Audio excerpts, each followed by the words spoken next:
3. Oppobor. That was the name the ancestors gave the land before memory learned how to count years. The land gifted by the gods themselves. She carries a child not planted by man. The girls gasped. One covered her mouth too late. When Chidinma's mother arrived and heard it, she collapsed like a felled tree. The crowd cried out, shock, disbelief, fear colliding in one breath. Iwo. Abomination. The father's legs shook. His mouth opened, but no sound came. Olomo moved quickly, crushing leaves, forcing bitter liquid into the mouths of mother and daughter. Consciousness returned, but peace did not.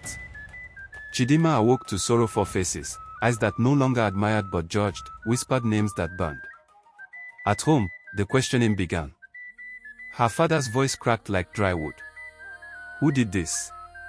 Silence. Her mother's words cut sharper. Who has destroyed you? Speak. Still silence. Then, through sobs, Chidinma spoke the truth she had carried alone. Arahan. The room went dead. Her parents stared as though she had spoken madness. Outside, gossip spread faster than fire in Harmattan. The men who once dreamed of her now spat her name. Laughter turned cruel.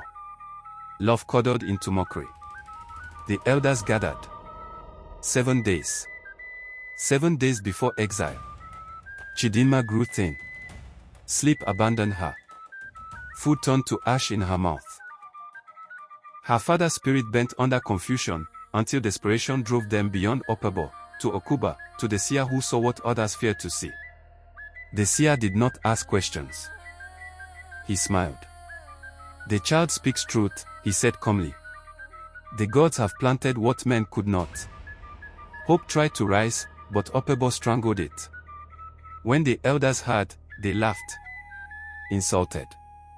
Condemned. The king's anger burned hotter than justice. She will go with nothing, he decreed. Let the forest eat her. On the 7th day, the path to Ekwensu filled with tears and cruelty. Her mother wailed until her voice broke. Her father walked like a man already buried. At the boundary, words of condemnation were spoken. Accusations spat. Greed, pride, fear, and betrayal stood taller than mercy. Chidinma bent, scooped the soil of her land, and whispered, "Let the gods judge between us." Then she walked into death. Or so they thought. Ekwensu did not devour her. Invisible light crowned her head. Animals bowed where spirits would have struck. Hunger fled. Madness could not find her. And as Oppobor slept in false victory, Arahan watched. 6 months later, the land began to rot. Yams withered. Wombs closed. Rivers emptied. Death lined the village paths. And in the heart of Ekwensu, Chidinma gave birth. A boy. Eyes like fire held behind kindness. Ikena. Son of Arahan. The gods had been silent. Now they were angry. And Oppobor would bleed before it learned the truth. Oppobor did not understand at first. Calamity never announces itself with drums. It comes softly, like a visitor who knows the house too well. At first, it was the farms. Men returned from their fields with shoulders slumped and mouths dry. Yam vines yellowed before maturity. Cassava rotted underground. Maize ears grew thin and bitter. The elders blamed the soil, then the rain, then the farmers themselves. Quarrels broke out. Accusations flew. Brothers accused brothers of laziness, of hidden curses, of stealing boundary lines in the night. Then sickness came. A strange fever moved from hot to hot, striking the strong before the weak. Children cried through the night, their bodies burning. Their eyes rolling back like they were seeing something no one else could see. Old women muttered that spirits were walking again. Men poured libations, but the earth drank without answering. Wombs closed.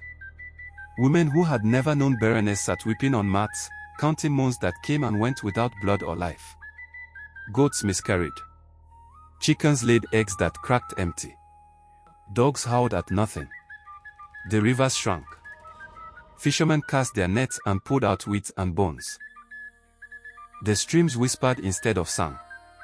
Some said they saw shadows moving beneath the water, faces turning away in anger. Fear settled over Oppobor like a burial cloth. Whispers began. Could it be because of that girl? No. Impossible. But since she left, nothing has worked. Do not mention her name. But the name refused to die. Chidinma. Part 4 coming soon. Story is produced by Tail Harvest. Heady 4G. You're humble without fumble.